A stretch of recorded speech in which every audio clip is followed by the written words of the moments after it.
ছোটোবেলায় আগে কত এরকম বাঁশের ধারে যখন ইঁদুরি মাটি তুলতো কিংবা উইদি মাটি তুলতো তখন এইভাবে মাটি করেছে। হ্যালো, আসসালামু আলাইকুম, কেমন আছেন আপনারা? আই হোপ ভালো আছেন, আমিও ভালো আছি।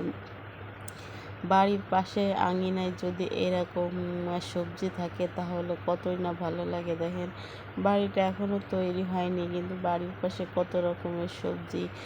এই সবজি এখান থেকে তরতাজা সবজি তুলে রান্না করে খেতে অন্যরকম মজা লাগে।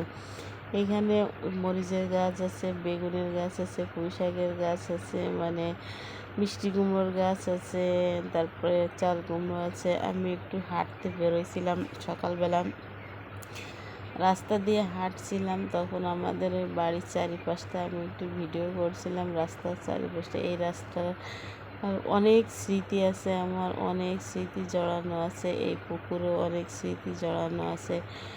এই রাস্তার দুই পাশের দৃশ্য দেখে মনে হয় দেখেন কতটা সবুজ আর কতটা মনোরম পরিবেশ। আমি রাস্তা থেকে নেমে আমাদের পুকুরে যাচ্ছিলাম, এটা সকালবেলার ভিডিও। আমি হাঁটতে গেছিলাম, তখন মনে করলাম যে একটু ভিডিও করে আমার ফলোয়ার ভাইয়া এবং বোনেদের জন্য, আপুদের জন্য, তখন আমি এই ভিডিওটা শ্যুট করছিলাম। পুকুরের পানি দেখেন মনে আছে শান্ত দিঘির জলের মতো। আমার বাবার এই পুকুরটা দেখলে প্রাণটা জুড়িয়ে যায়। অনেক বিলের মাছ আসে এখানে, আবার এই পুকুরের থেকে মাছ উঠে বিলে যায়। এই দেখেন, আপনারা দেখলেই বুঝতে পারবেন। এখানে আমার আব্বা আছে মাটি দিয়ে বস্তায় ভরে মাটি দিয়ে তাই পথে রেখে দিয়েছে, যাতে মাছ বের হয়ে এই পেছনে ওই পেছনে যেতে না পারে। এটা একসাথে জয়েন্ট পুকুর, কিন্তু মাছ থেকে রাস্তা লাগবে, তার জন্য এখান থেকে বাইন্ধে রাস্তা তৈরি করেছে। দেখেন সকালবেলা সবাই যাচ্ছে মাছ মারতে।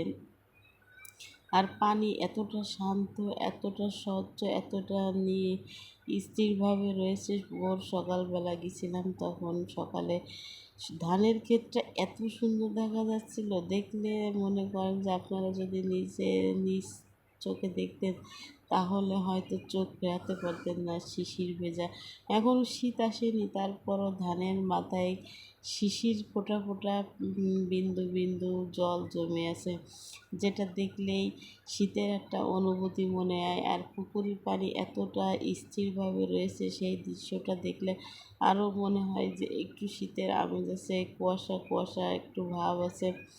সকালবেলা তো ওই জন্য সকালে এসে দেখি আমার আব্বা মাঠ থেকে মাছ নিয়ে আসছে। অনেকগুলো মাছ পেয়েছে এখানে,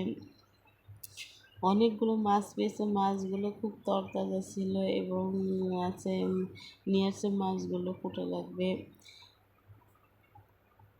এখন আর সচরাচর এরকম মাছ পাওয়া যায় না, আর যদিও বা পাওয়া যায় চড়া দামে বিক্রি হয়, যেটা মধ্যবিত্ত ফ্যামিলিরা কিনে খেতেই পারে না। যারা উচ্চমান লোক, যাদের টাকা পয়সা আছে তারাই কিনে খেতে পারে, আর মধ্যবিত্ত যারা, তারা খেতে পারে না। এদিকে আমার মা রান্নার জন্য প্রস্তুতি নিচ্ছে। এখানে লাল শাক বেছে নিয়েছে, কচুরলতি বেছে নিয়েছে, আর ওল কেটে রেখে দিয়েছে, সিদ্ধ করতে দিয়েছে। ওদিকে আমার ছোটো মা আছে, মাছ কুটতেছে। মা অনেক